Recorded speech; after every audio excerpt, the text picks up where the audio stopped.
দুধে ভেজানো চুষি পিঠা বহুবার খেয়েছেন, তবে আজকের রেসিপিটা একদম ভিন্নভাবে আমি তৈরি করব। আর এইভাবে চুষি পিঠা তৈরি করে আপনি যখন খাবেন, এর স্বাদ আপনি কখনোই বলতে পারবেন না। তো রেসিপি তৈরি করার জন্য আমি এখানে 1 কাপ পরিমাণ পানি দিয়ে দিলাম, সামান্য লবণ। আর পানিটা যখন বলক আসছে, আমি এর মধ্যে 1/2 কাপ সুজি দিয়ে দিচ্ছি। ভালো করে এখন মিশিয়ে নেব।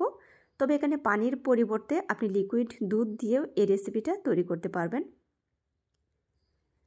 আর পানিটা যখন ভালো করে শুকিয়ে যাবে, এরকম জমাট বেঁধে আসবে একসাথে, তখন এটাকে নামিয়ে আমি একটা সাইডে রেখে ঠান্ডা করে নেব। তো ঠান্ডা হয়ে গেলে আমি হাতে কিছুটা পরিমাণ ঘি মেখে এখন সুজিটাকে ভালো করে হাত দিয়ে মধ্যে নেব, যেন কোনো রকম গোটা গোটা না থাকে। একদম সফট একটা ডো তৈরি করে নেব। তো ডো থেকে কিছুটা পরিমাণ নিয়ে আমি এটাকে এরকম লম্বা করে তৈরি করে নিচ্ছি। কিছুটা পরিমাণ ময়দা ছিটিয়ে দিয়ে দিলাম। এখন আমি চুষি পিঠাটা তৈরি করে নিচ্ছি। এইভাবে পিঠাটা তৈরি করলে আমি খুব সহজে চুষি পিঠাটা তৈরি করে নিতে পারি। এক একজন অবশ্য এক একভাবে পিঠাটা তৈরি করে থাকে। আবার দেখা যায় কি, এভাবে লম্বা করে লতির মতো করে তৈরি করে কিছুটা পরিমাণ ছিঁড়ে ছিঁড়ে এভাবে পিঠাটা তৈরি করা যায়। যার কাছে যেভাবে সুবিধা সেভাবে কিন্তু পিঠাটা তৈরি করে নেওয়া যায়। তো আমি সবকটা পিঠা তৈরি করে নিয়েছি। আর দেখতে পাচ্ছেন সুজি দিয়ে তৈরি করা চুষি পিঠা কিন্তু অনেক বেশি ঝরঝরে হয়েছে। এখন আমি একটা চিনি শিরা তৈরি করে নেব। 1 কাপ পানি দিয়ে দিচ্ছি আর 1 কাপ দিয়ে দিচ্ছি চিনি। 2টো এলাচ দিয়ে দিলাম সুন্দর একটা ঘ্রাণের জন্য। কিছু সময় জাল করে নেব। আর যখন এটা হালকা একটু ঘন হয়ে আসবে, একটু আটালো ভাব চলে আসবে, তখন এটাকে আমি চুলা থেকে নামিয়ে একটা সাইডে রেখে দেব।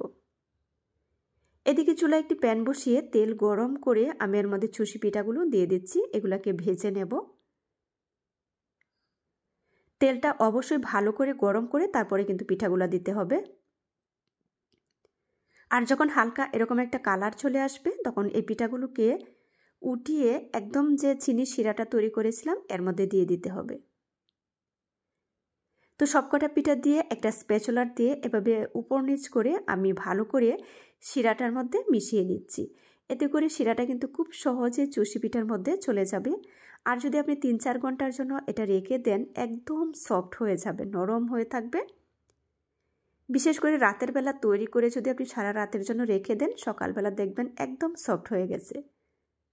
আর এই পিঠার স্বাদ আপনি কখনোই ভুলতে পারবেন না। এত বেশি মজার হয়েছিল এই পিঠাটা। আসলে এক একটা খাবারের কিন্তু এক এক রকম একটা স্বাদ পাওয়া যায়। যাদের কাছে সহজ রেসিপি ভালো লাগে, পেজ ফলো করে পাশে থেকে সাপোর্ট করবেন। আর যারা চ্যানেল থেকে দেখছেন, আমার চ্যানেলটি সাবস্ক্রাইব করে রাখবেন প্লিজ। সবাইকে অসংখ্য ধন্যবাদ রেসিপি দেখার জন্য। তো সহজ রেসিপি কেমন লাগলো অবশ্যই কমেন্টের মাধ্যমে জানিয়ে দিবেন। আজ বিদায় নিচ্ছি। আল্লাহ হাফিজ।